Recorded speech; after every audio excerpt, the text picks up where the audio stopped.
Evimizi yaktılar, okulumu yaktılar, okulumu çok özledim. Okulumu, Süleyman Nazif. Arkadaşlarımı çok özledim. Evimizi yaktılar, yıktılar. Ama son nasıl bir şey? Mesaj bilmiyorum. Barış. Barış. Hepimiz içinden geldik.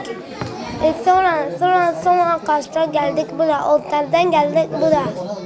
Sonra gittik teyzem geldi. Teyzem geldi. Kaş'ta geldik buraya.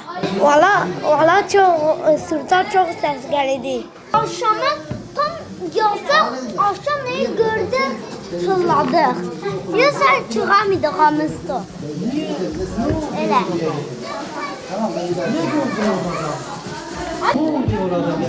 Ev kalmadı.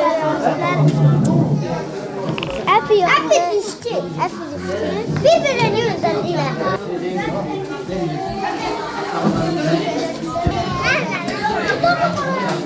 Abi o hangi kanaldı?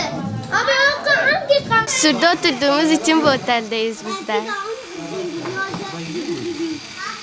Yani gidiyoruz yani. Öyle. Evet. Ziya Gökalp. Şurada. Dabanoğlu Mahallesi. Bilmiyoruz, hiç haberimiz yok, evimiz yıkıldı yakınlarda. 3 aya yakın akrabalarımızdan kalıyorduk. Yani evine geçmek istiyorsun değil mi tabii? Abi hangi insan evine geçmek istemez? Herkes geçmek ister evine. Mesaj vermek istemiyorum. Sadece barış istiyoruz biz.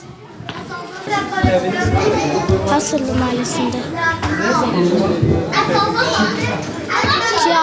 3 aydır ki çıkmışız.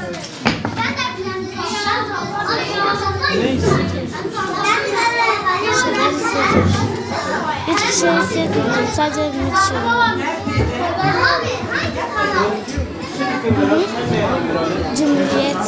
Cumhuriyet.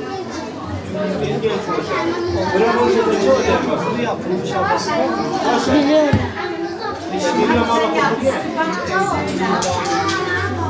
Şimdi yoktur okulum yani. Gitmiyorum ben. Yoktur.